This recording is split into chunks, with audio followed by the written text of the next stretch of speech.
Wineblue's tips for supports in Echidna Hard. Let's start with Echidna Gate 1 risk management. From 180 to 160 bars, there's a sheer load of chip damage from monsters, flame waves, and patterns, so shielding and DR from supports are important. Everyone should be aware of the dragon breaths from the sky, which deal heavy damage. Supports should be ready to protect anyone about to get caught. One of the monsters spawned on the field does a blue telegraph stun. It is very fast and hard to react to. Support should prepare cleanse or CC block because anyone CC'd is vulnerable to follow-up attacks, most notably the dragon breath. There's a whole lot of visual noise in this part of the fight, and so it is important to keep track of what Darkgale is doing and provide damage mitigation where needed. Make sure to dodge the random yellow telegraphs and be especially wary of them when you're using your awakening, as they will grab you, ignoring push and status immunity, thus cancelling the skill. During the runway after the 160 line cinematic, you will have to shield your party mates from incoming damage from mobs, fire puddles, and the dragon at the midpoint of the runway. After the stagger check at the end of the 160 line mech, Darkgale will have an expanded set of patterns. Let me discuss 4 key patterns that require shielding. Sharks. Darkgale will fire a bunch of sharks in all directions, dealing heavy damage. Support should shield anyone trying to tank them. At the end of this pattern, Darkgale will do a slash around him that knocks everyone in the air. Make sure to shield people beforehand and tank this part with push immunity or just get out. Grab. There are 2 kinds of grabs. One is really fast and hard to read, but it grabs just one person. Just be careful when you're using your awakening by being at a decent distance because he might grab you out of it. For the other grab, he will do a grab lunging himself forward. If nobody gets grabbed there, he will do a large AoE grab around him, and this is followed up by a walk of shame and a lot of damage to everyone grabbed, leading to a huge DPS loss for them and a DPS window for those not grabbed. It makes it easier for everyone if someone gets caught by the first grab, but I prefer not to get grabbed as a support, since I will not be able to provide buffs and shields for my party mates. What I do is I read the tell on the grab and move out. If any of my DPSs are grabbed, I will shield them at the end of the Walk of Shame. Note that the attacks will push you, so make sure to use Rhapsody, God's Decree, Starry Night, since those skills give you push immunity, while also allowing you to provide protection. Donut. This pattern consists of 2 slashes, 1 large AoE, and a smaller strike. A lot of people get caught in the large AoE that hits and pushes everyone in the back. There's actually a donut-shaped safe zone inside the large circle, so you can stay at his sides to be safe. However, most DPSs will be at the back and will get hit, so make sure to provide protection and use push immune if needed. Airstrike. Darkgale jumps in the air, throws his sword on the ground, and does a large circular AoE push followed by a large stun AoE. There's actually another donut-shaped safe zone in the first circle, so you can stay there and not get hit at all. But if you are unsure, just use push immunity. For the blue telegraph, you will need to spacebar or CC block it with Guardian Tune, so you will not want to use spacebar for the first circle. Note that this one cannot be cleansed, so your DPSs will have to learn to spacebar it or get out of it entirely. If you want to be a Giga Chad, you can also bring Shiny Sacred Charm or Bomb to turn this into a DPS window for your party. Or just use Guardian Tune. Now, for the 135 mech, you can protect whoever among your party mates is on your side of the split from the small chip damage of Darkgale ghosts passing by. More importantly though, if the overlap fails, be ready to Rhapsody your party mates from the incoming damage. At 110 lines, monsters will spawn from the edges of the map. If Evele fails to kill them all, be ready to shield party mates from incoming chip damage and cleanse anyone who gets caught in the blue telegraphs. At 90 lines, the party that goes inside to fight Agris will have to deal with a somewhat tight stagger check. Make sure to protect party mates from damage from mobs, as everyone will tunnel vision on getting the stagger check done. If available, Awakening is great to use for this part. For the party that stays outside to fight with Darkgale, the most dangerous pattern is the horizontal-vertical safe pattern. After receiving the call from the other party, make sure to ping the safe zone after watching how the fans move in the center. Clock means center safe, and counterclock means center not safe. If you spot party mates not being in the safe zone, be ready to protect them from the incoming damage. Under 50 lines, Darkgale has a slightly modified set of patterns, but you should be able to deal with those easily. If you're carrying the stacking debuff from the urn, just make sure to return it at 70 stacks so that you do not have to sacrifice yourself. Now let's talk about damage windows. Note that you should manage your identity and awakening usage around these damage windows so that you can prepare buffs and increase your party's DPS, which in turn will boost your radiant score.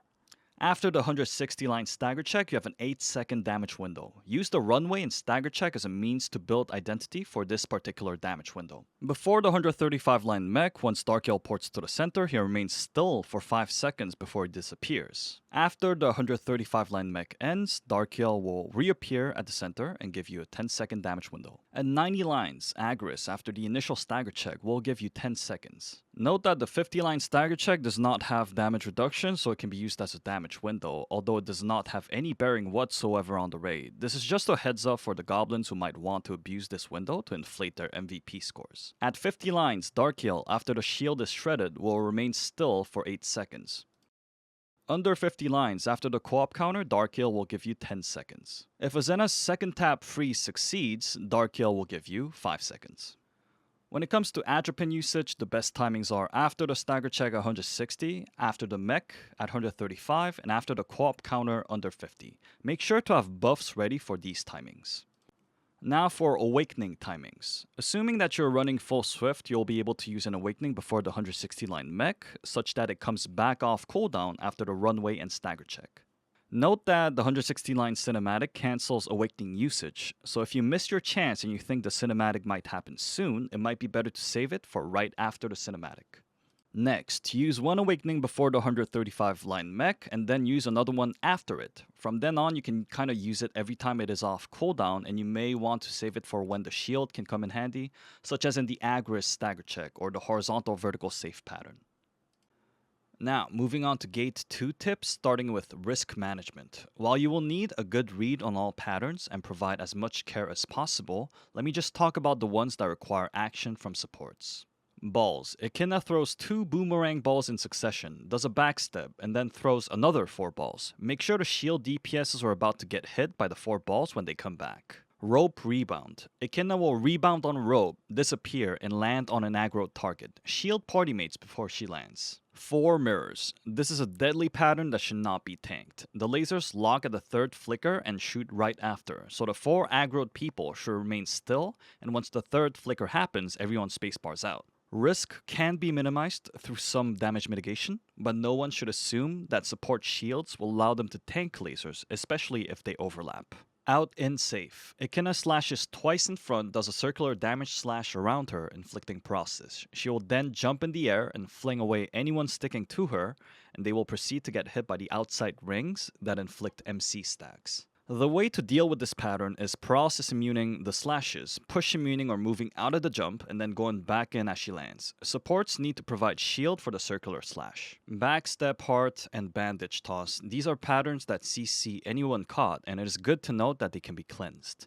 It is important to recognize these patterns as they can give MC stacks. Venus Flytrap. Supports who are getting eaten will need to prepare Awakening and their long DR skills, so Guardian Tune, Sun Sketch, or Heavenly Blessings. Supports will have to save their skills for this mech, which happens around 7:40 on the Enrage timer. The latest time at which you can start using skills is right as your screen turns pink. Note that the Flytrap will grab you for a bit less than 5 seconds, so your protections will last as long as you use them right before you get grabbed. In the case of Paladin, his Awakening only gives him an 80% shield and his DR is only 20%, unlike on Bard or Artist who can profit from higher numbers. Although Paladins can still survive the 240% damage as long as they start with full HP, it is best for them to use Holy Protection or even God's Decree on top of Awakening and DR for an extra layer of safety. For the runaway mech that happens around 4:30 on the timer, it is best for supports to use Shiny Sacred Charm or Bomb to prevent accidents that can happen due to the ninja butterflies. During Big Echidna, note that the laser stun can be cleansed and that shields will mitigate damage taken from them. Also try not to get caught by the charms during the clash so that you can shield party mates who do get caught. Once you are in the underground, the most notable pattern to shield is the square pattern. There's a very narrow safe zone at a hugging distance from Echidna, and it's easy to find it by spacebarring into her. However, there will always be that one DPS who gets hit, so be ready to shield if needed. One extra pattern I can give tips on is Flower Rain. This is a free 10-second DPS or identity building window if you know how to abuse it. Basically, the flowers right beside Echidna will only detonate at the very end of the pattern. As long as you're hugging her, you will not be exposed to random explosions. Your cue to move out is when the snake wrapped around her starts moving. Get to a safe zone and then move back in after the flowers explode. Now let's move on to damage windows. In the overground, after the Othello mech, you'll have an 8-second damage window. When Echidna hits Groggy State from Stagger, you'll get another 8 seconds. After the 210 line mech is done, you'll get another 8 seconds, and in the underground, you'll have around 16 seconds for each Snake Clash. During Hidden Efernia, you'll have a 15-second damage window. Right before the 50 line mech, Echidna will stand still for 5 seconds before she phases. After the mech is completed, you'll have another 5 seconds. During the 0 line mech, you'll get a 10-second damage window after each successful counter mech. Atrophin timings during Gate 2. The first Atrophin is generally used on the first Snake Clash. The second one is Freestyle. DPSs will use it on Hidden Efernia, second Snake Clash, or after the 50-line mech, with the latter ensuring that you're benefiting from the buffs you get from finishing Snake Clashes. The last Atrophin is best used after a successful counter during the 0-line mech. There are some notable identity building windows in Gate 2. During the 210 line counter mech, you can build a bit of identity on the mirrors that you're supposed to counter. Big Echidna is a full-blown identity building mech, and you definitely need to exit this with full bars. During the 50 line mech, you can build identity by hitting any mirror, even before the stagger check begins. During the full gauge mech, you can build identity by hitting the snakes or by hitting Echidna with skills that reach your back, such as Winter Music, Prelude, or Hopper. Let me give you a rough idea of how to plan Awakening usage. Note that this is a rough plan and you should adjust Awakening usage depending on how fast your party pushes. If you're not saving your Awakening to do the Fly Trap mech, use Awakening anytime before it, so within the first minute of encounter. You can use your second one anytime before the 210 line mech, and the third one after the mech. If your party DPS is low, you might want to use a fourth one before reaching 137 lines. In the underground, use one Awakening before the first clash. This will ensure that you can use your next Awakening right as the skip rope pattern begins, before you are silenced. Then, use the remainder of your Awakenings freely throughout the rest of the fight. That does it for Echidna Hard tips for supports, and now let's move on to gameplay commentary. Welcome back to some raid commentary by Wineblue. This time we're going into Echidna, Gate 1, on Bard first. And I'm on the party that stays outside to deal with Dark Gale. And so I took Dark Bomb and I have Sacred Charm to deal with people who do get trapped by the blue telegraph. And I did take Rhapsody in this gate because there's a lot of Rhapsody angles throughout this gate. Let's begin.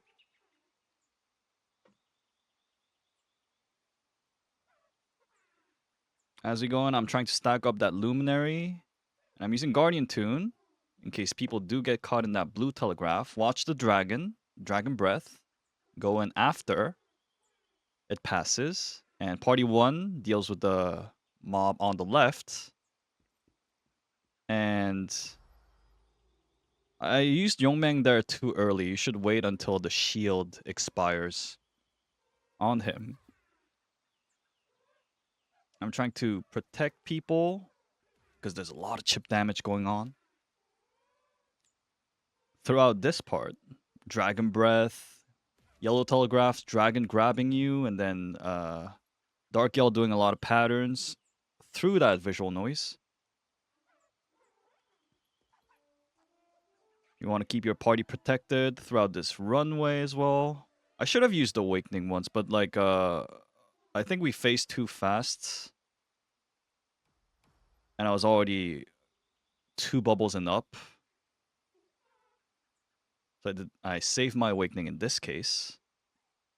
If the party DPS was a bit slower on that first part, I would have used something like a 2 bubble, and then I would have used Awakening and build up 3 bubbles on this part.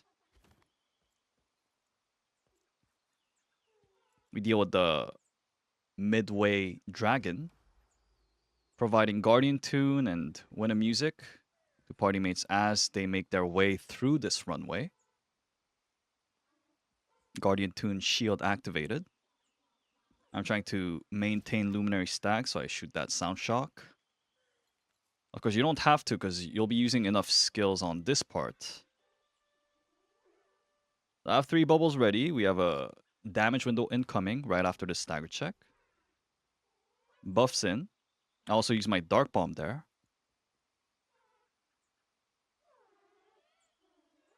And then I use my first awakening there. Perfect timing because he's doing the sharks. And I have my push immunity on Rhapsody. So I don't get knocked. That is a counter pattern. I did not have counter. Someone else did it for me. Nice. I plant one heal. He's at 132, so he's going to phase. You have a 5-second damage window here before he vanishes. And now during this part, I tend to get the mini-map overlay to make it easier to navigate through this. And I'm using winter music right before the Dark Yell Ghosts pass. It's bad luck. I don't have any teammates on my side. I'm just shielding myself, really. But this is what you'd be doing if you had teammates with you on this side. I'm going to the center. And of course, if the overlap does fail, then you should be providing Rhapsody and all to your party mates. So we typed 11. Now signal to the other side that they need to be countering 11. I think we're going to 3 o'clock, 5 o'clock, 5 o'clock. And then you have a damage window here. I jump over to their side so as to give them Yearning and then give them buffs. Of course, this buff has been prepared for this damage window.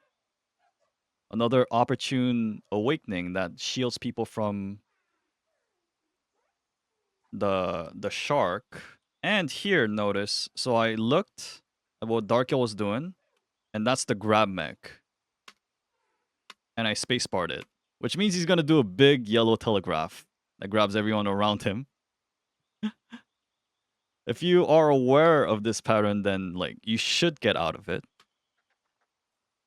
It's better to not get grabbed as a support because you want to be providing buffs and shields to party mates who do get grabbed like this. Like this, I can provide Rhapsody to the people who did get flung after that walk of shame. Of course, it could have been okay if I got grabbed when he was looking at me, but DPS should be able to avoid that.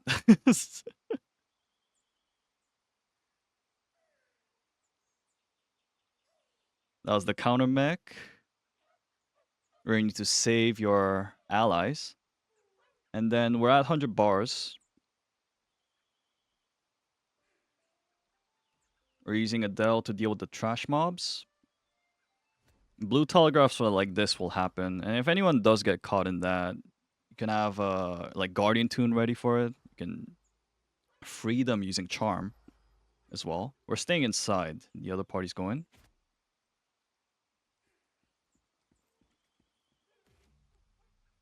And then I'm moving towards the front just in case we need a counter there. Someone else deals with it. Deal a 3 bubble there. We need a push immune here. So I spacebar it. And plant a heal. It looked like they needed it.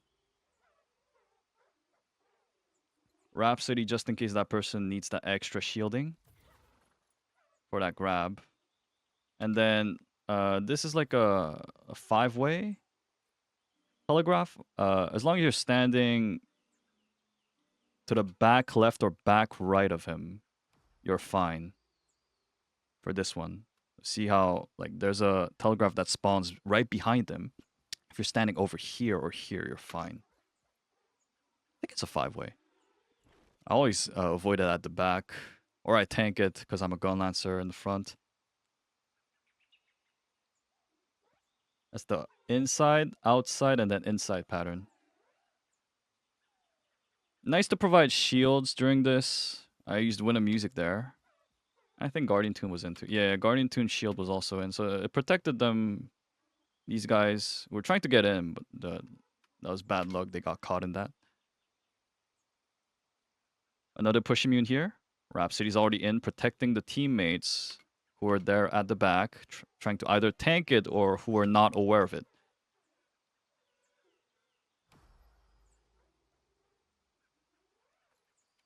He poured it to the center. That is the waves coming from out, and you need to eat them up and protect your allies over here. Used one awakening. I do have a 3 bubble. I plant it first, and I push immune the landing. His Guardian Tune at that moment. It was another push. It's the slash slash donut pattern. Just in case I get caught. Like, I had enough distance, but just in case. Like, I was at the edge. Using Guardian Tune there for that push immune. You need to go to his back for this pattern. Whenever he dashes really far, you need to go to his side, his back, to be safe. I used that Rhapsody to protect myself. And then I used heal for push immune. I think I wasn't paying attention to the fan there. You guys should be paying attention. That's kind of careless there. I don't think I was looking at this. So it was counterclockwise, so it's outside safe, and it's horizontal, which means like you need to run to the top in this case. So I use Rhapsody to shield to protect myself. I used Guardian Tune for my people, and then I used heal for that push immune on myself.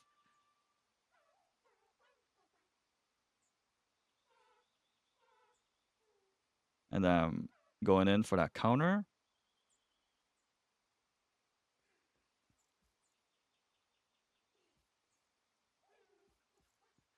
It's the counter mech.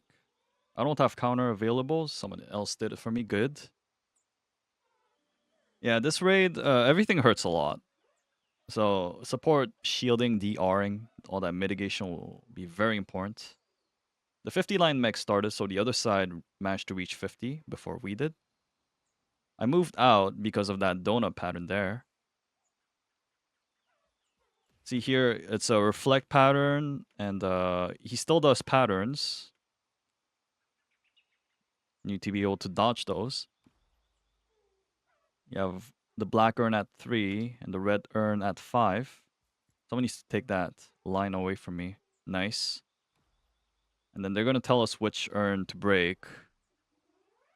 The other 2 DPSs will be on it. Guardian Tune.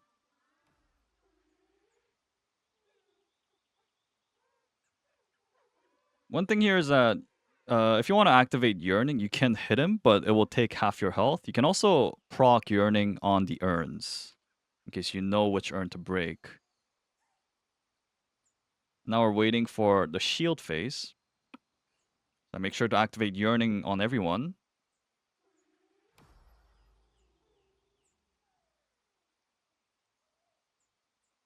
And I awaken for that 3 bubbles, and then I use that 3 bubble at the very end so that my DPS can profit off that 8-second damage window after shield breaks. Sadly, we get a cinematic right after, so we don't get to profit fully from that. Serenade of Courage. Oh, I got hit at the tip there. You're not supposed to be hitting those.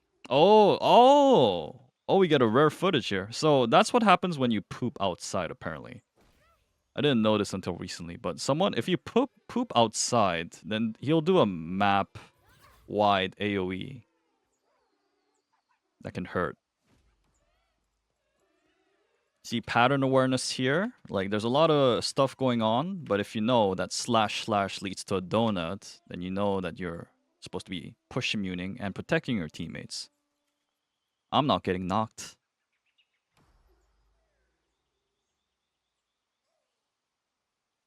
I'm providing protection to these guys because I know they're gonna get hit by this slam. These slams. Oh, the Rhapsody ended right there. I think I was clinging onto it. I was hoping that would last. I used heal for that push immune for myself and to give that heal to my party mates.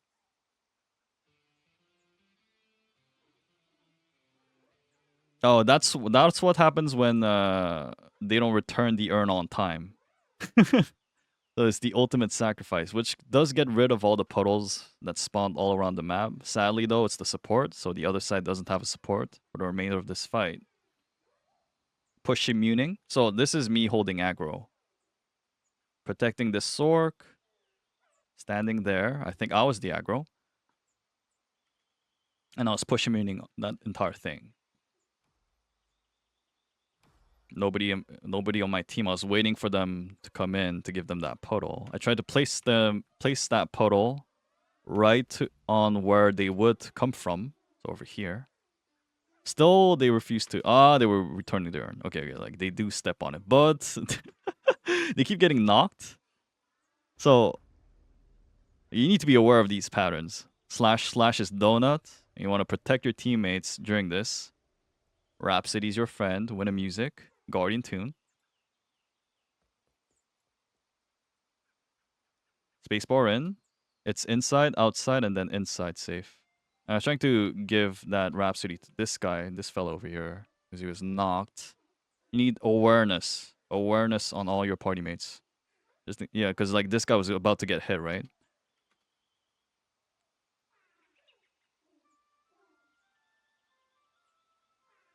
Guardian tune. I was going to push him unit, but I wasn't sure, so I spacebar 2, I think. That's the co-op counter tell. And I have my stimulant ready for this. Get that counter, I use that stimulant. I have my buffs in. I think it's like an 8-second damage window there, and we finish it off on top of it with Azena.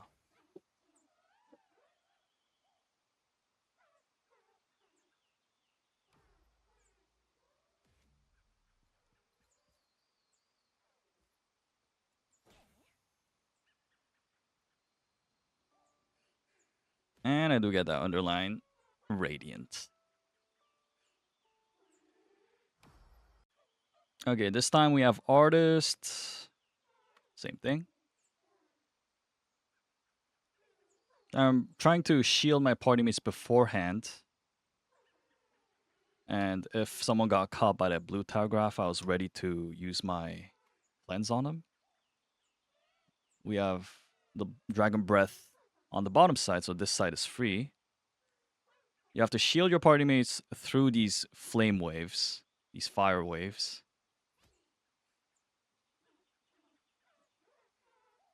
And you can buff them once the shield expires. Because before that, he's DR'd, and you're only doing damage to the shield.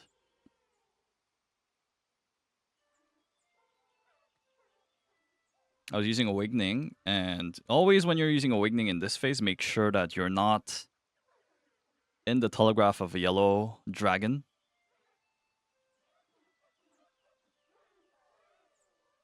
Spacebarring to avoid getting knocked from the donut. And he's gonna phase. So for artists, it's much easier to get the stacks, I mean the identity. So you can like actively heal people during this runway too. It's also easier to give shield because of your hopper. In case someone needs it, I'll be ready to drop an egg like here, right here. And they'll be able to take it on their way out. Providing Starry Night, just in case they get some chip damage there. And some hopper. I get stuck in the wall here, Sag. A Starry Night for myself here. My DPS are on the back, so they're safe.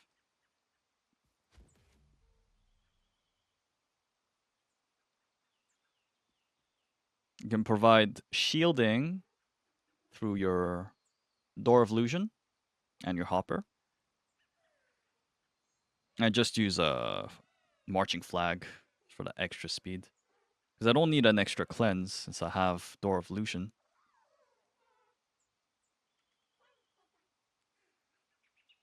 Buffs go in as soon as the stagger check ends. You have damage window here.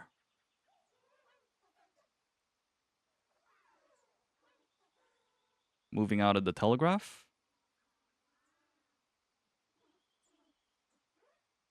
And I was looking for an awakening window. I saw the pattern. It was safe to use. Ooh, luckily I didn't get grabbed by that. So if my DPS got caught in that, I would have run to them and used Starry Night there.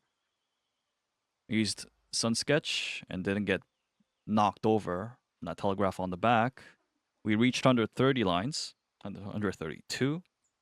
He's phasing, making the most out of that 5-second damage window there. And I do have 2 bubbles. I'll be ready to use identity buff for the damage window right after. So you need to be pre-planning this while you're doing from 160 to 132 bars. You want to use identity buffs every so often, but you also want to think about stacking some up for the damage window after the 135 line mech.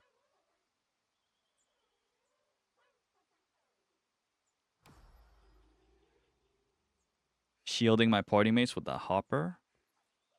And the overlap succeeded, so no need for Starry Night there. Typing the position we're on. So I think it's 11 for the other side. You can tell from the minimap too.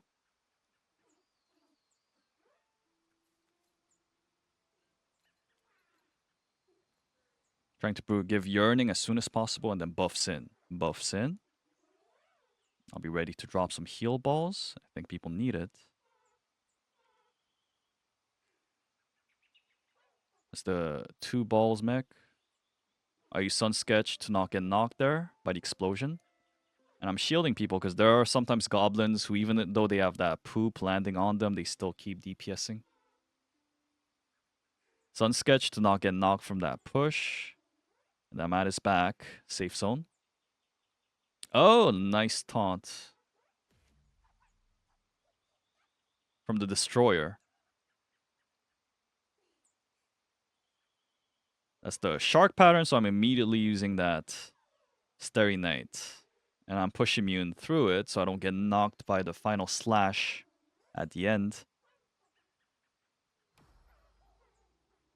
I'm trying to shield as much as possible my teammates. There's a lot of mobs, a lot of chip damage. Gotta try and shield them up. Someone did get CC'd on the bottom, but we had the cinematic, so it's okay. We're going to the other side. I don't have my awakening, so I'll just have to focus on shielding my party mates through non-awakening means. This part is kind of messy. Just a lot of things can knock you and do chip damage like that. Like while I'm doing stagger, I'm also focusing on shielding my party mates. I drop 2 balls so I can get that identity buff in. Spacebarring out of that blue telegraph.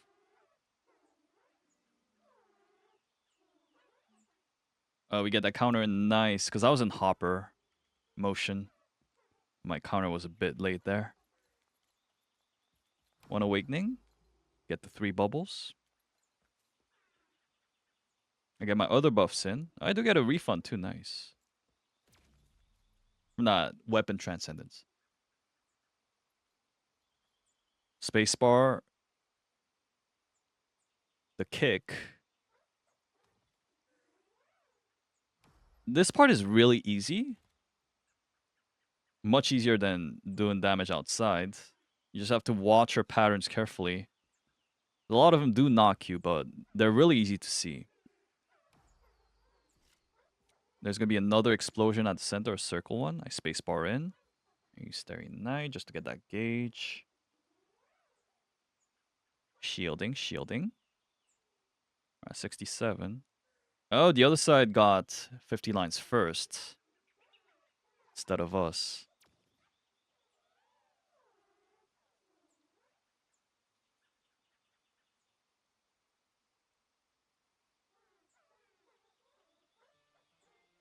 We're done with killing the mobs. We told the other party that it's black.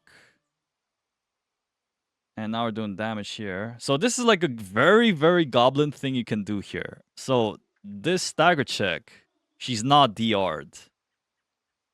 You can still do damage on her. This has no bearing at all on the raid. Like, even if you drop her down a lot, it doesn't matter at all.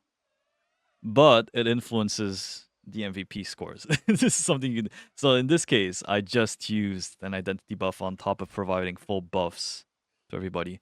They're actually at the back, like doing damage things. And we get the stagger check done. We did manage to drop like 8 lines there.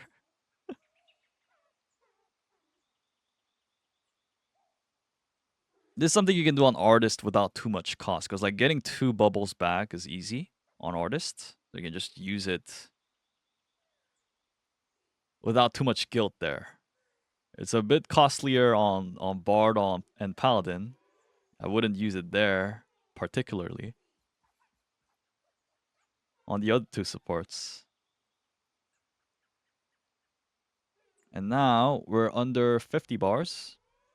I go get the urn first. So I'll have to be wary of the fact that I have the urn, and I'll have to be wary about returning it before I hit 100 stacks on it. Starry Night, just in case people need it. We get immediately because so people got trapped there. He sometimes throws a spear that traps people there, so you have to like free them before this explosion happens. One awakening. And I still have my stimulant too. I can go like full gauge on this. Full buffs.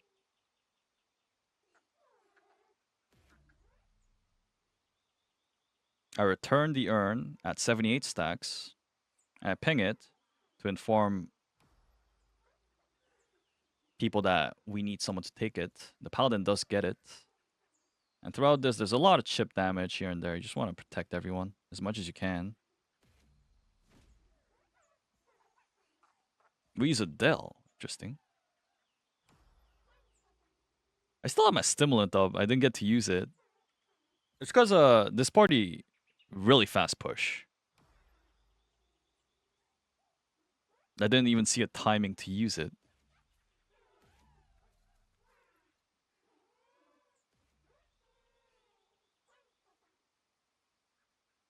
And I got 70% radiant. Nice. Okay, for this one, I'm on Paladin, and this isn't old footage. I wanted something newer so that I can show what God's Decree with push immunity can do. This one's back from April, so before the balance patch. I actually couldn't find any footage of me doing Gate 1 on Paladin recently. I didn't bother to record it.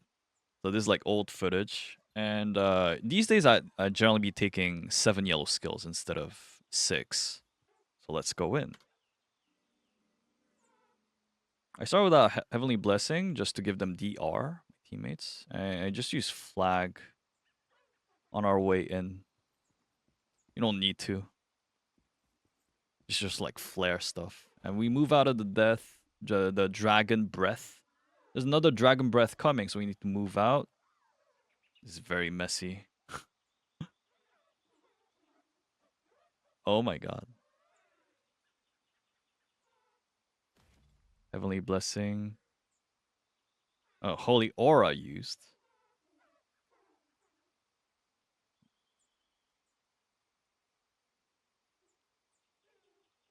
I use Holy Sword from afar. I can do that counter with ease. Awakening used. Do I use my second Holy Aura? Maybe I keep it, because we're about to face soon. I could have used it though, because I would have been able to get gauge during the runway. I got grabbed by a dragon. Oh no, I got grabbed by him, actually. It overlapped with the dragon. He's gonna phase right away.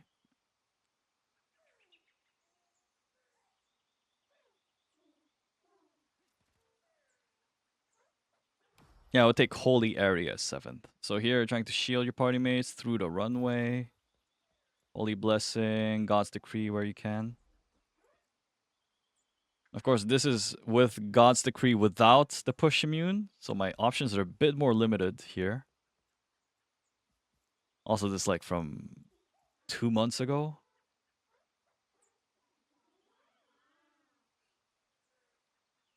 So I have like a lower understanding of the fight compared to right now.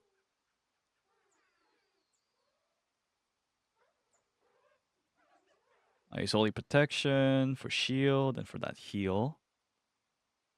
You move on. I still have that Holy Aura gauge from earlier. We have a lot of time left on the timer.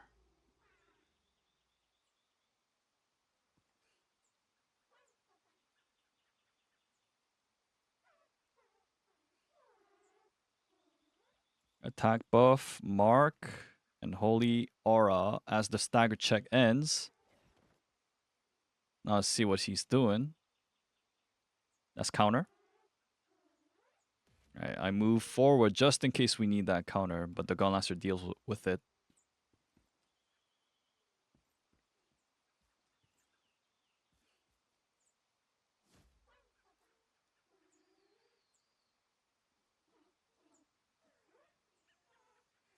And now I use Awakening so that I can get that gauge and also let the Awakening cooldown run.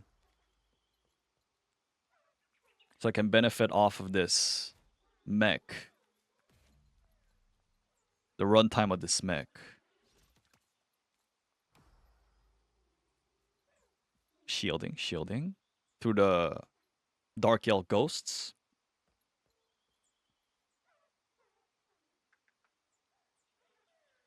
Also, it's nice if you're able to maintain or obtain Luminary stacks during this part so that you have it at full stacks once you exit.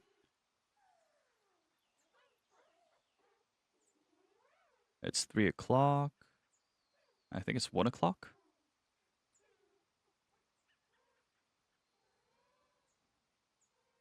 Counter. And then Yearning first. And then attack buffs, Mark, and Holy Aura. You get a decent damage window here. And I use my Dark Bomb too.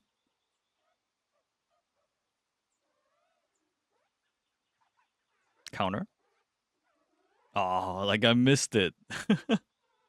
Thankfully, the Gunlaster was taking care of it. That's a mech you want to protect people from in case they're the aggro on your party. Grab. I didn't get grabbed, luckily, although I was in the area. If that was someone from my party, I would have provided God's Decree on them. Move out of the AoE. Go to his back or side. Oh, nice taunt. What 100 lines?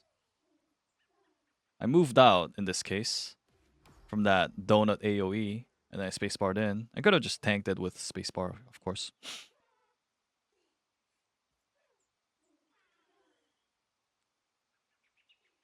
I moved out of that blue telegraph right at the edge.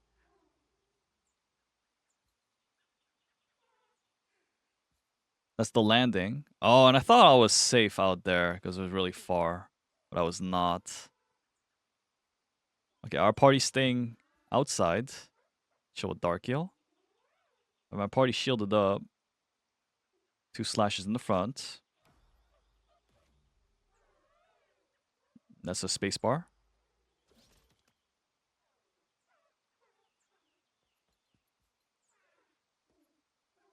That's the grab. Someone got grabbed, so I'm going to be ready to shield them as much as possible without that push immune. So I shield them, but I do get caught in the AoE. So that's no longer a problem because now we have push immune. But back then, it was kind of scuffed doing that on Paladin. You would get caught. I think you wouldn't get caught if you do it at the very tip, but just to be safe, you just want to be like close enough. And to get that thumbs up from that Aeromancer, I think.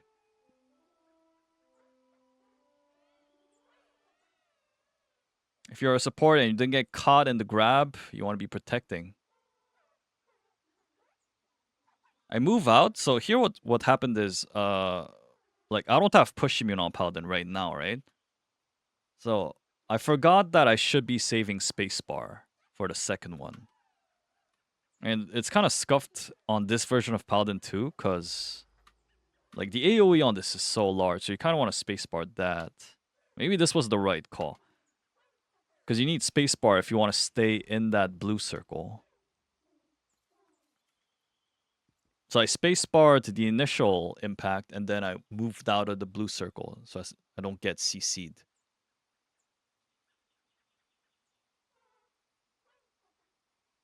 Awakening.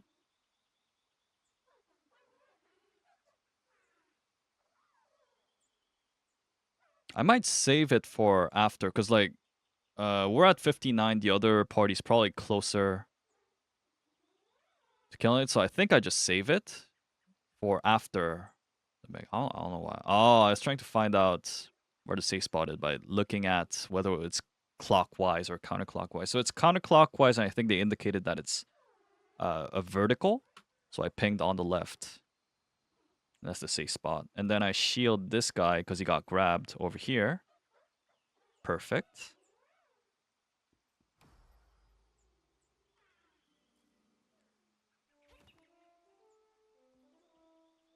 So in this case, I should have used my identity in retrospect, but I couldn't tell. Because generally the other party pushes faster. I took the line, I took the rope, and I got out of that donut AoE. I'm Paladin so I can get hit. I can sustain those hits. Except in this case, they didn't take the rope away from me, so I got 10 stacks and that trapped me.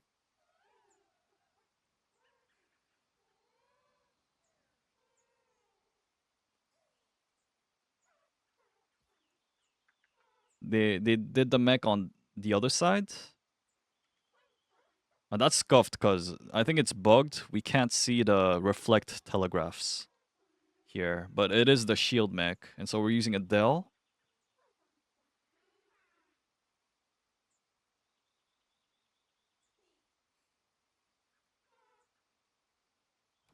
And we're bringing it down.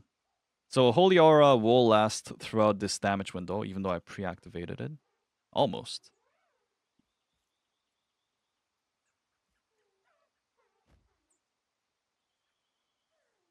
It's me, the aggro. So I try to control it. I think I just realized that nobody took the urn, so I just took it now. Now I have it.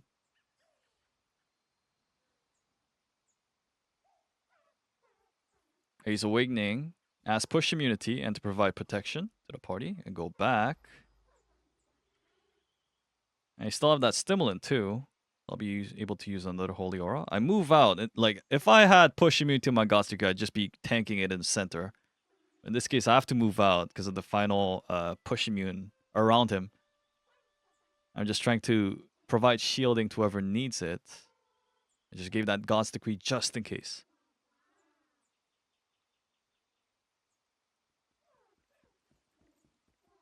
I have to return the urn at 72 lines. Protect that guy.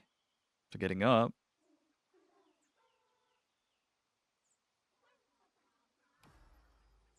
Again, this is me with a lower understanding of the raid than right now. I'm getting hit a lot. And not having that push immune really sets me back here. Compared to now. I'm going to use a double Holy Aura, I think. Here. Sadly, I do get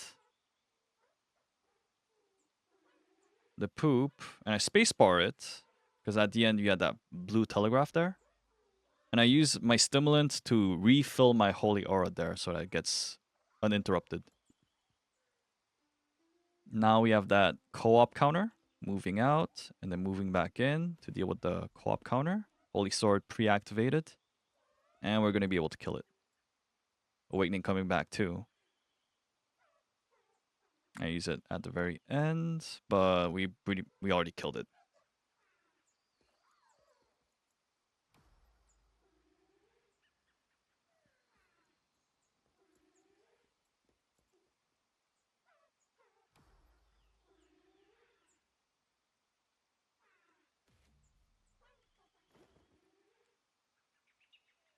I'm not in the picture.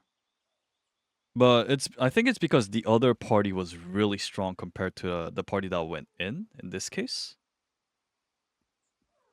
This is like from so long ago, I don't even remember.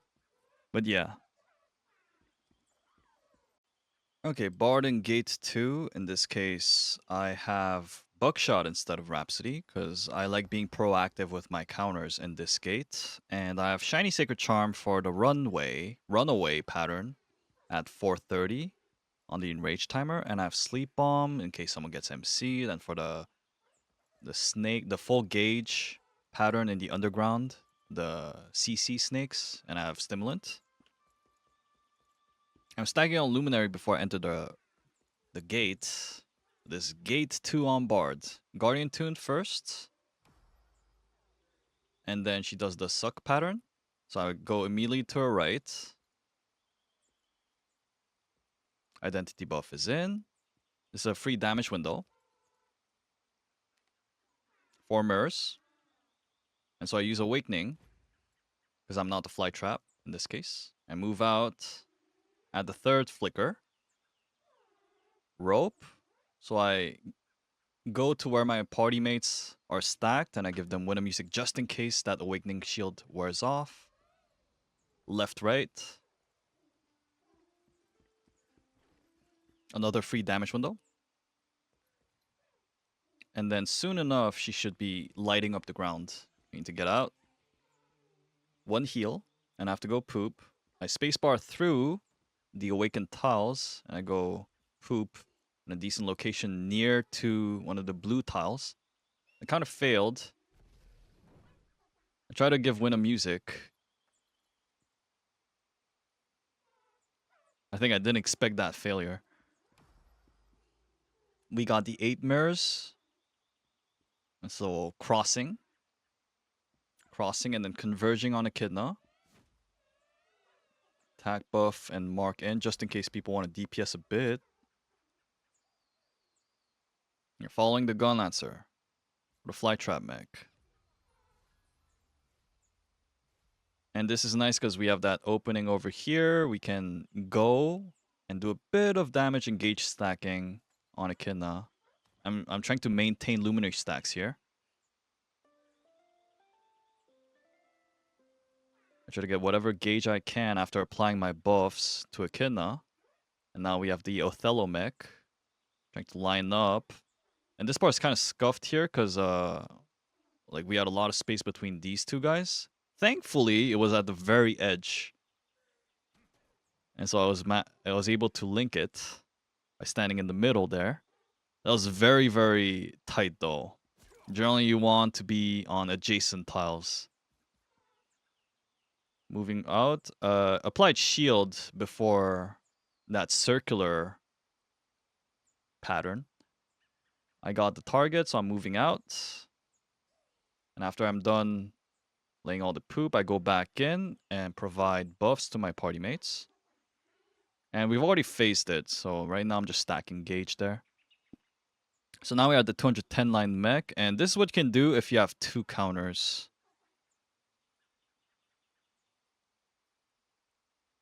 So first counter happens on the left, on the right. I get the first counter in, and then second counter. And then I'm silenced. I'm waiting on my cooldowns. I get a third counter in. I get a fourth counter in.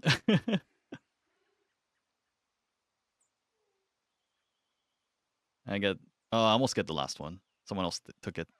I got 4 counters out of that. And I'm using my Awakening. Also, those mirrors are a gauge building opportunity as well. You can try to use like things like Winter Music and Sonatine on the mirrors to get a bit of gauge off that. A Dogen. Tiles lit up. Gotta be careful.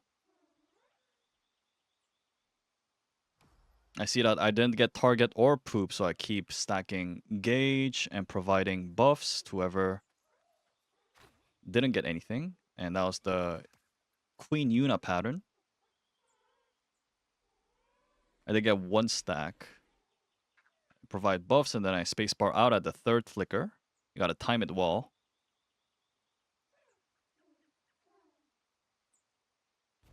I try to get as much gauge as I can before that hard deathfire begins. And then we get another Othello mech. 11 and 6. So we line up, trying to maximize our output out of erasing the tiles.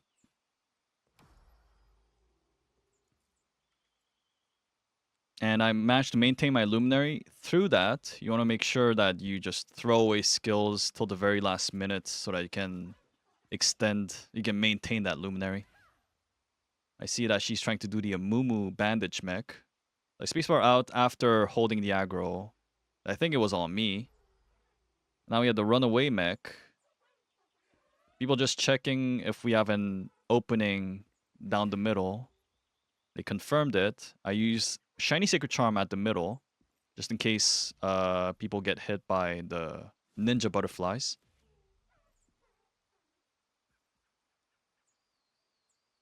You don't want to get hit by those. You get stunned, you get slept for quite a long time. And our party DPS is really fast, so we managed to phase it right here.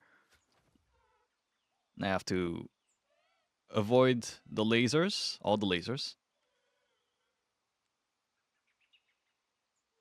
And I'm trying to shield while trying to get a bit of gauge on Echidna. And now we're gonna do the co-op, waiting for the blue counter, always.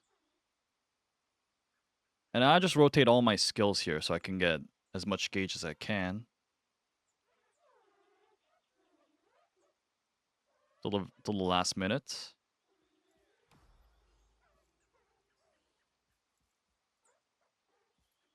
I try to make sure that I didn't get charmed there. And then I go and shield the party mate who got caught there. And Thor is going to finish off the stagger on her. And I'm exiting this with 3 bubbles. So attack buff and mark in with the identity buff. Mirror. So I move out.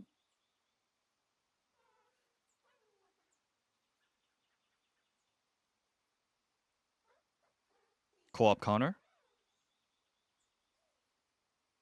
Counter.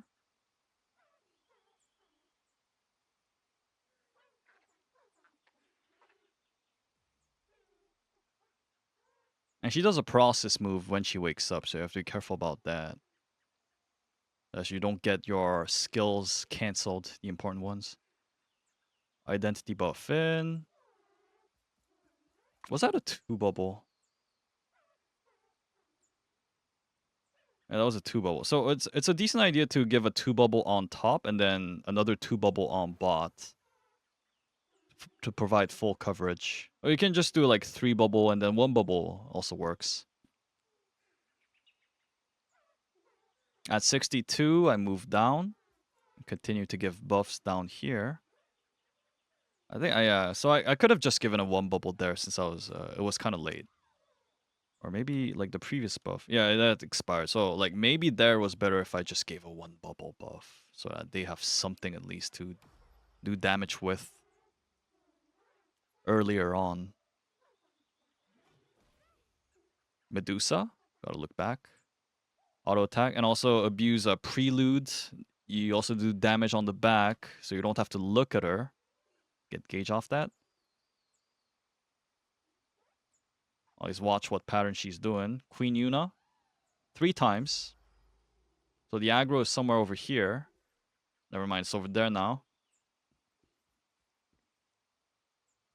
Provide 1 heal. And we're at 106 bars. So we're phasing soon. After 5 bars now. We're going to hit that second Snake Clash.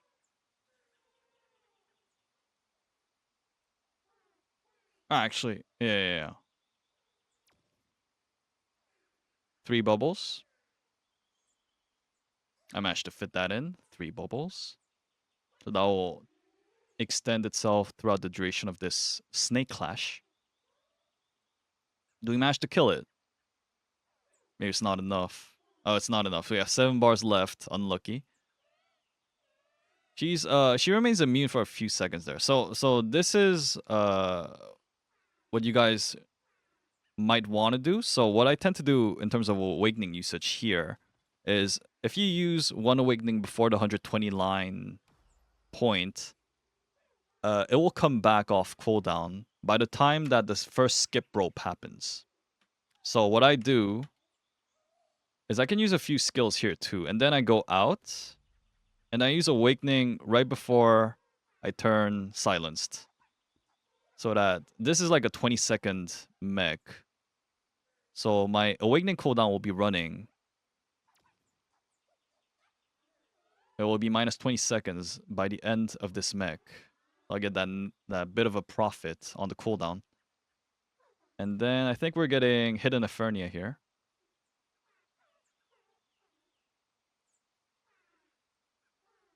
So I did provide a buff. How many bubbles was that? It was 2 bubbles. And I did get a refund, which is nice. And we only have 6 bars left on the bottom snake, so we don't really need like a identity buff there to finish it off.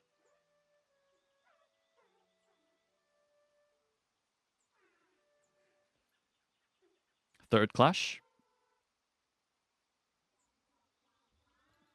I still give a Yongmeng there.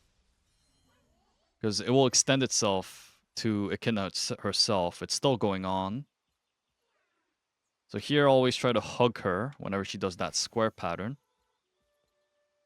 We get Efernia second tick to do damage on her. And this one, this is the flower rain pattern. You want to be hugging her. Closer to her is safer. So here I'm just trying to build gauge and provide buffs to whoever is trying to attack, right? And then when I see the snake moving, I move out. And then after 1 or 2 seconds, the flowers will explode. But you're safe as long as you're hugging her.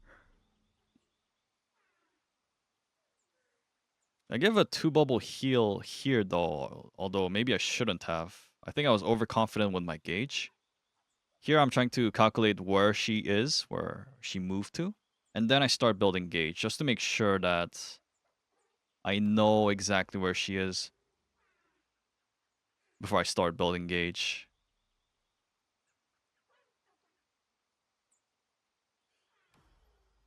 So I'll be able to get 2 bubbles out of this. And I use it. I should have used my awakening here. I don't think I did.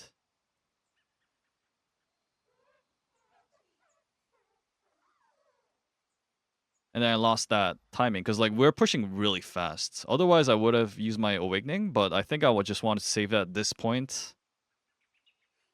for the zero line mech, just to make sure that I have an awakening so that I can stack up 3 bubbles for the co-op counter after using my initial identity buff once we start doing the zero line mech.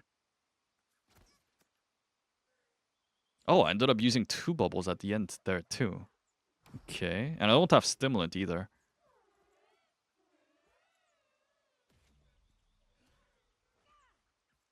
Maybe I used it at Hidden Efernia. I think I might have messed up that. It's the outside and then inside pattern. I'm gonna just save this identity buff.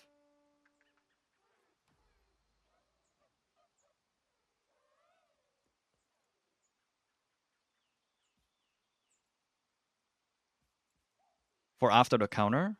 It said 6:11:5, but I understood that something was wrong, and I went to 3 o'clock, and that worked out. 3 and then 11 and then 5. There's only a set number of permutations. So I provided that buff, identity buff, as soon as the counter happened. And that allowed us to shred it down to 24. And now we're using a Zenna. Oh, we use Star. Okay. You can push immune. Like, the moment she turns, you can use push immune. And you won't get knocked. I don't think they failed to watch, so I just like improvised, and luckily it was at 3, which means 3:11:5, so I was at 5. The last one, so I got all the 4 counters during the zero line mech there. It is a strange run. They weren't able to tell me the proper locations of the counter, so I had to like improvise on the spot.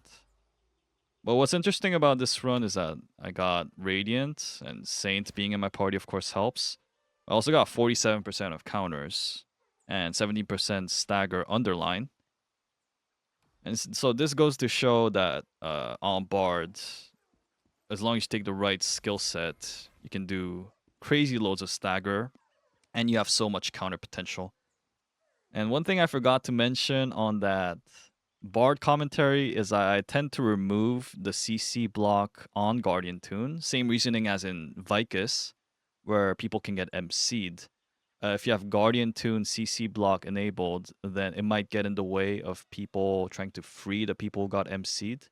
So what I do is I lower the skill by 1, bring it down to level 9, and then bring it back up, and I don't choose a tripod at the 3rd row of Guardian Tune because I'd rather not have to deal with agile defense, and I get the full benefits of the, I think it's 30% damage reduction on Guardian Tune by keeping it at level 10. And now going into Artists, Gate 2 Echidna. I took my standard skill set, and I have Stimulant, Shiny Sacred Charm for run away mech, and Sleep Bomb. Let's dive in. I should have brought up my Luminary stacks at the beginning, but I didn't. A Moo. I move out. Thinking somebody got caught at the very edge on the top. That's Hadogen. I was not in the AoE, but I think I was thinking someone might get caught here. So I used Starry Night immediately, seeing that. Also, just in case if I was in the AoE as well. Quick backstab means she's going to fire charms. So you need to go to her side or her back there.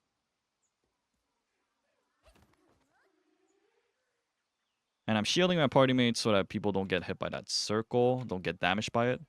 Circle AoE. He's Awakening, knowing that it's a safe pattern. And then I spacebar out of the Bandage Amumu pattern. You need to be able to tell that. It's very obvious once you are able to notice it. In Prague, it's going to be difficult, definitely. I still have Awakening Shield on. It just wore off, so I'm going to use Starry Night to protect people from the incoming 4 balls. And then I move out because the ground has been awakened. Provide buffs before I go plant my poop close enough to the blue tile. Because she was moving backwards, I got hit by her left side attack. And we have 8 mirrors. We're gonna hug this laser over here, shielding people just in case. Also to maintain that luminary. Carpet plus sun sketch. I'm trying to get whatever gauge I can. And then move out. I do have 3 bubbles. And we have a gun lancer. They're gonna take care of the fly trap. I think that's Albert. He almost died. And the fly trap has gone, so which means we can start moving. Carpet, sun sketch, just in case, because sometimes she does do 1 or 2 patterns before she goes into Othello. So now we're lining up. You're gonna have to get very used to lining up properly and maximizing out of the tiles here. In this case, if ATK had moved over here, it would have been better because we would have gotten rid of more tiles. But, like, it's better to be safe if you're unsure. Of course. Then, so I provided 1 identity buff during that after Othello damage window. Providing Sun Sketch because, like, Scylla here, being pinged saying he might need some help there. I think I did save him with that Starry Night. He potted up.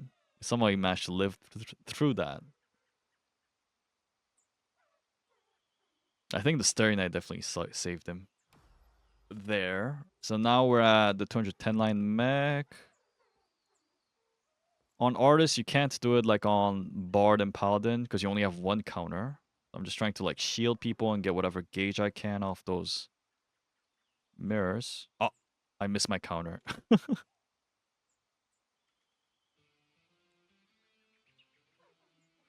It's hard to do these mirror counters on some of the forward moving counters.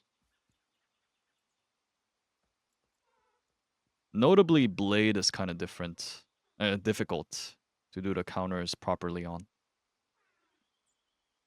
I just move out, and after I make sure that the coast is clear and I don't have the target, I move back in to provide buffs and do a bit of that stagger there.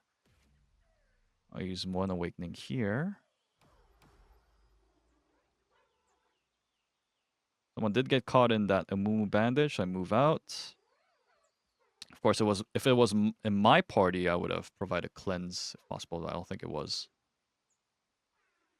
I poop near to the blue tile. And I come back to provide buffs. Oh, I got hit at the very tip of that thing.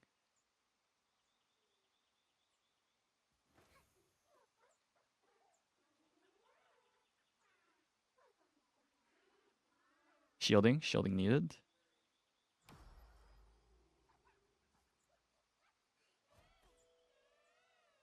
Right side safe for the sucky sucky. And then we have another Othello. We hit 137, so she's phasing right after this. And even if you over DPS her, I think it doesn't matter. I think she just stays 137 after the mech. So here it's just like DPS goblin time. Just doing damage because we can, not because it matters. And you can exhaust all your gauge here because you know that you have that big gauge building window coming up here.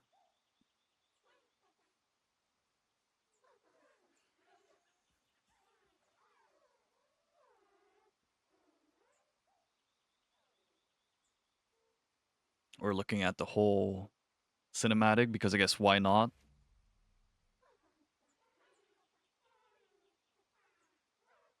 Did people have stacks? Oh, yeah. So we did have someone with stacks, so maybe it was to help with that.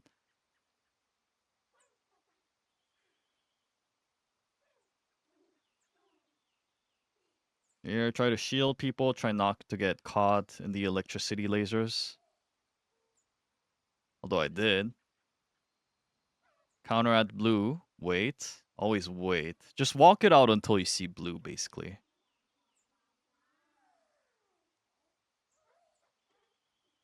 Is the way I do it to make things safe. And I have like 2 heal balls already installed, so I'm just like building off full gauge now.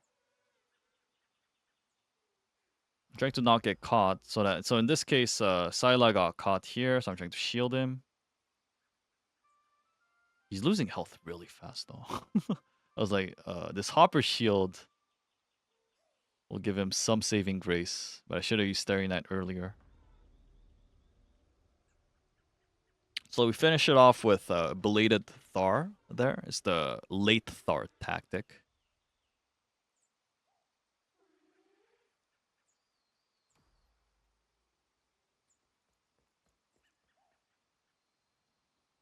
And I think we're looking at the cinematic.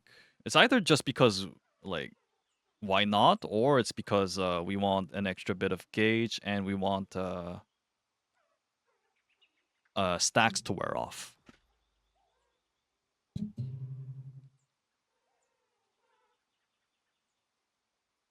I'm going to skip it. So we look at the whole thing. So I go in, buffs in. Now you have to look at the patterns always. Mirror, move out, walk it out.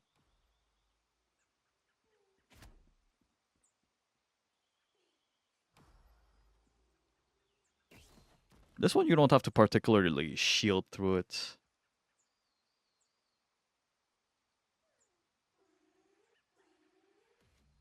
Is the Amumu bandage upgraded? I'm holding on my identity because I know that we already reached below 120. So I'm going to use it here. Try to maintain your luminary stacks, pre-planted, carpet, and sunwell.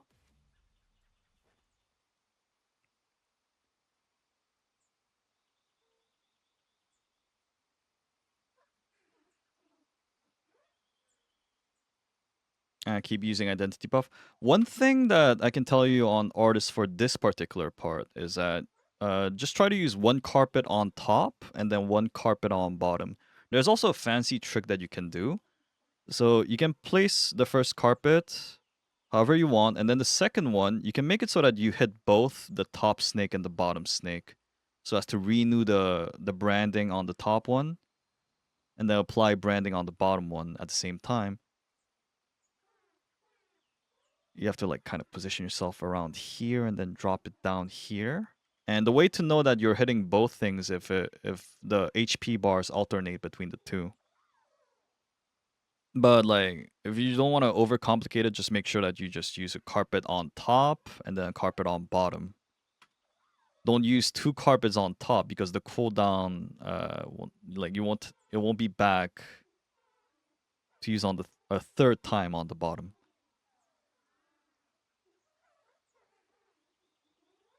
I'm trying to provide full coverage of identity buff here. I think I did. And it would have been better if I didn't use that carpet there. Because the snake clash duration is around 16 seconds-ish. And one carpet is like roughly like what, 15 seconds? It's better if I held it and use it on Echidna there. So that was my bad. Now we have like a few seconds where your carpeted the branding is not active on Echidna.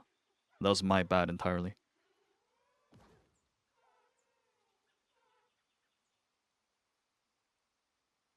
That's the square mech. So just in case people do get caught in this, because like the spot is so narrow, you might want to provide some shielding. If you see someone get caught, you want to be ready to use that Starry Night. Buffs in. And we should be able to finish it by this. I think that's the second snake clash. It's a strong party. I think that might be our static group.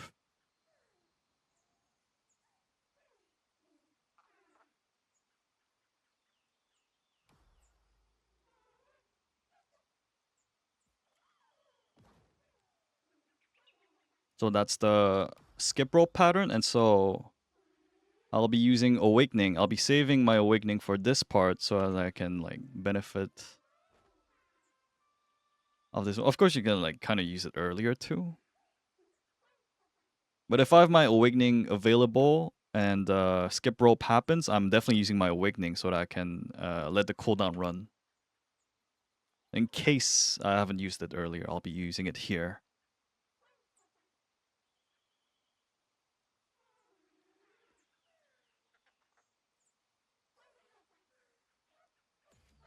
And then we have the Hidden Infernia. Again, I'm providing attack buffs, trying to get gauge and whatnot. Renewing identity buff. I still have that stimulant too. Later down the road, use that. And she was phasing for the 50 line mech, so that was another 5 seconds of free damage window on top of the Hidden Infernia. In total, we probably got like 20 seconds of damage window there. Yeah, it started at 19. Yeah, that was a 20-second damage window. Because you got Hidden Infernia into phasing for 50 back to back. The left, right. Oh, I didn't look at the first one. So when this happens, right? You want to stop what you're doing for a brief moment. And then look at where the starting point is and where Echidna moved. So she moved right first. So you see her left, and then right. And then you ping immediately like this. You want to just stop and focus just for the sake of clearing the raid. Of course, this entire pattern is a gauge building pattern. But I'm an artist, so getting identity is really easy. I even plant a heal ball there. And I'm going to be able to get pretty much full gauge back, even during that stagger check. I'm shielding people because there is an explosion that happens right after she wakes up. This is one of the more dangerous patterns. So there 2 people died on my party. That was including Scylla. This guy died. You always need to be on your guard in Echidna. Like random stuff like this can happen. You suddenly get MC'd, and then you have like Saint dropping a Doomsday on top of you, and you're just gonna die like that. You have to be careful whenever, like you have to watch the pattern before you do damage. So now I'm like, I only have one DPS to take care of. And that demoralizes me. But yeah, snake pattern again. You want to be hugging her, and it's safe inside. And then you move out once you see the snake move. Once you see the snake move, then you move out. The flowers will not explode below you as long as you're hugging her. They will only explode at the very end of the pattern. So free damage window, free gauge building window. For anyone who knows that pattern. Left, right. Counter.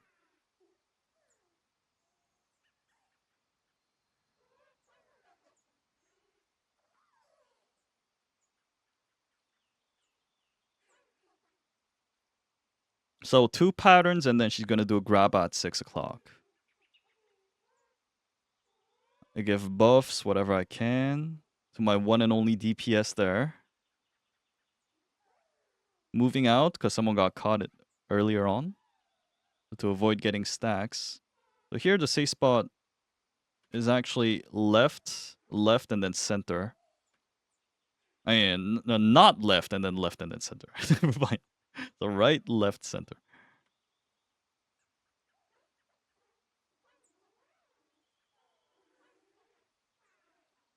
When they get grabbed, I'm push immuning that explosion. And then they're going to tell us the location. 3 o'clock, 11, and 5 probably. I only have one counter, so I just move out after doing the first counter.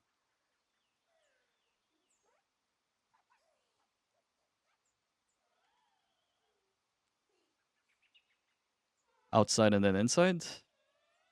And we still have that Azena. We're going to use it now.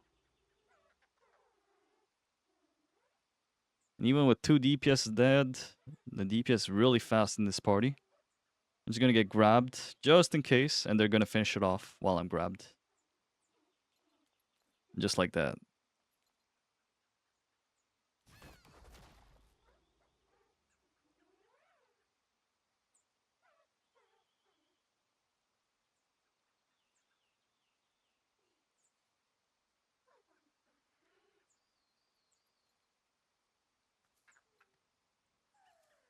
And voila, that was our static run.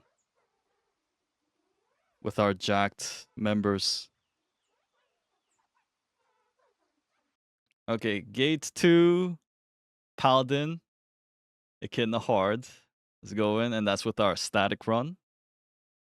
And I do take double counter because I like having agency on the counter and the stagger in this particular gate. Holy Aura, branding, and attack buff in. And we have the ball pattern. I'm going to provide God's Decree probably at the back. Or I just give Holy Protection and use Holy Aura for the DR counter. And I use Awakening there, so I can give a second Holy Aura. We get the 4 mirror pattern. So I did get one of the aggros. Here I decided to just tank it. I really don't recommend that unless they nerf it in the west or something. Like that mirror mech kills anybody. Don't try to tank it. Unless you become more experienced, like you're absolutely sure and all. I've seen way too many accidents happen because of that. So now we got the stagger walk, and we're done with it. So I move back in to provide buffs. We got the 8 mirrors. I'm trying to get whatever gauge I can, using that holy sword even at the end before I have to like move out to dodge the laser mirrors. And provide attack buff for... Oh, I moved into one of the lasers before I could provide branding. I was too excited. Now we move out. Albert on his Gunasser is gonna do that fly trap. We don't have an escape, sadly, so like here I'm just trying to build to maintain build up my luminary stacks. I'll have nothing else to do.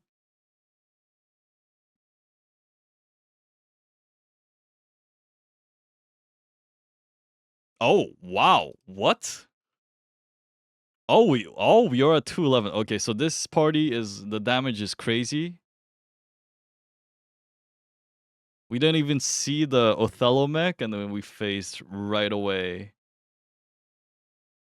into the 210 mech.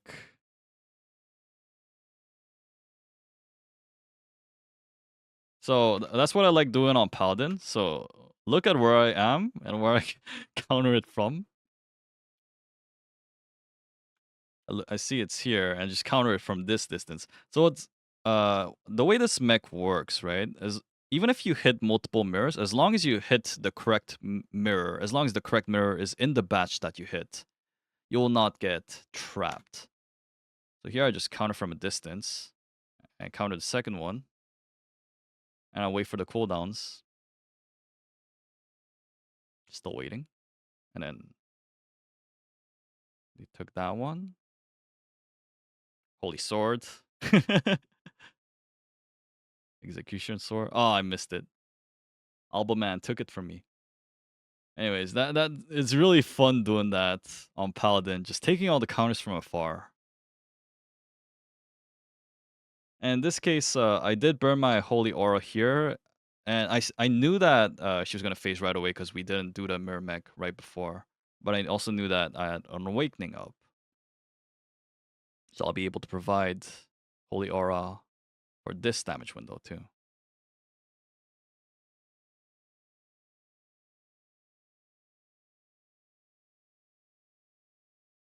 And so we get that damage window here, right side safe. Queen Yuna, doing it twice, spacebarring to her side. I did get hit by one of the flower explosions there. We managed to stagger her right here. It's another damage window. Just trying to build gauge so I can do one more Holy Aura before she gets phased. That's the Hadogen.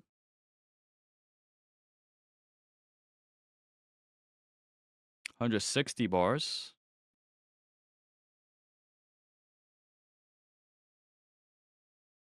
At this rate, I think we're gonna push her before we even see the runaway mech in this case. This is like crazy fast speed. Shielding. Shielding on. So this is the beauty of Godsend Law with push immune. You can now protect your party mates and not worry about you getting knocked over. Because that pattern is supposed to knock you. But we now live in a world where paladins have that push immune. 4 mirrors, you just move out. So this guy here got hit. But I did provide that God's Decree at that right moment when he was getting hit. So he got away with barely any damage. But that's also because everyone here is very well geared. Don't try to tank things. Don't try to like get hit on purpose there.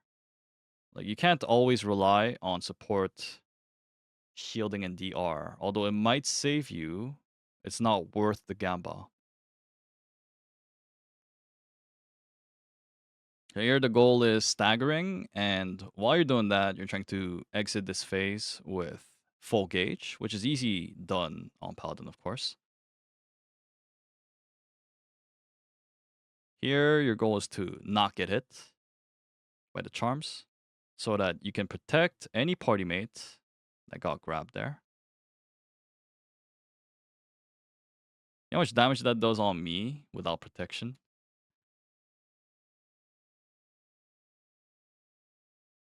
I did manage to protect them though. So now we're going into the underground. Yearning, brand, attack buff, holy aura in. I don't know what I was doing there. I got hit. We're moving out. I'm moving back in.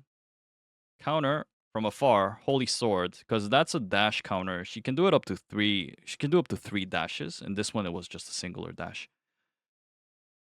But you can counter it from a distance, like, as long as you didn't get knocked over like this.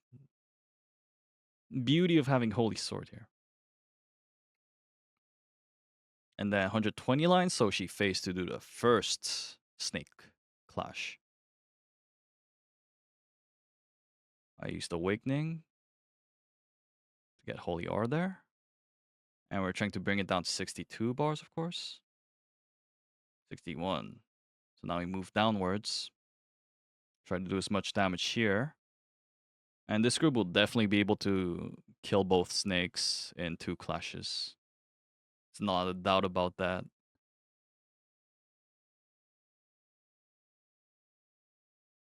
Counter again. No back. No back. Sag. Whenever she's stuck in a wall, she'll reposition herself like that. That's a good pattern to provide shields.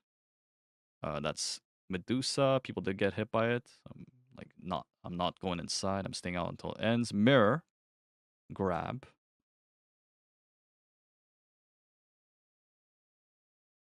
You don't have to shield this pattern. Not particularly.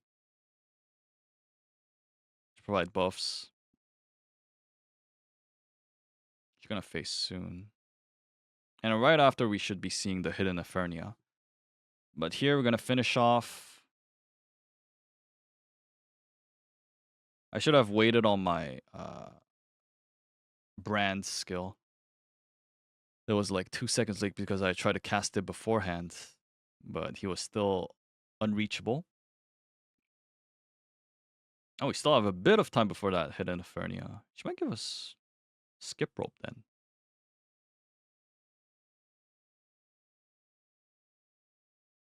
Back jump, repositioning. Yeah, skip rope first. So I'm gonna use my Awakening. I awakened it into a flower. You gotta make sure you don't do that.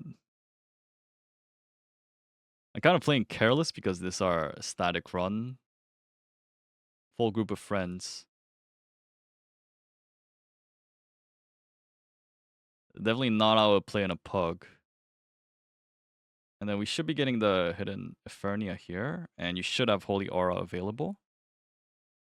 Buffs available for this part. And because we already finished the snake clashes, we're doing extra damage on her. So we're able to burst her down to under 40 bars even. Doing this. Wow, she's at 30. 31. Insane. And this is a 55 line bar. Right, left, left, left, right. So it's at 7 o'clock. And you're trying to build gauge here. There's a big gauge building pattern. You should be exiting this with full identity.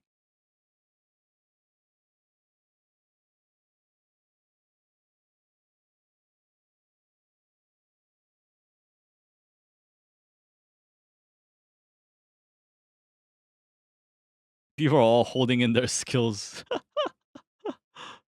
The stagger's really late. Counter. That's mine. Holy Sword OP.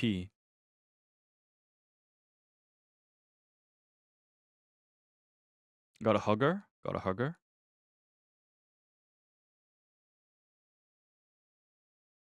And we faced. So now the 0-line mech. Gonna put Galewind on Holy Sword. Like, I enjoy doing it, but of course, it's up to you. Knowing that I have a stimulant for the first, after the first counter, I just use my Holy Aura here. If you have to make a choice between using it between the two, you definitely want to use it after the counter. It's more important. Because here it's like hard to do damage.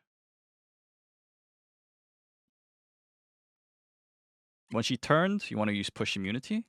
In my case, I can now use God Sent Law, God's Decree. 1 counter, 11, fake, and then 5, another counter. Taking all the counters. And then I use Stimulant for that second Holy Aura. We use a Zenna, and we're going to burn her HP down.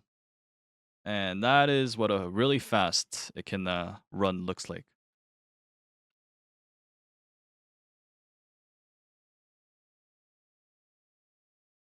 And trust me, this is not what you're going to experience in the first few weeks of Echidna.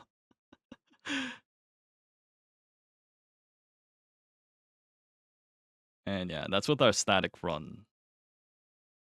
So that's it. That is Echidna tips and commentary for hard modes. Thank you guys for watching. I'll see you in the next video. Peace.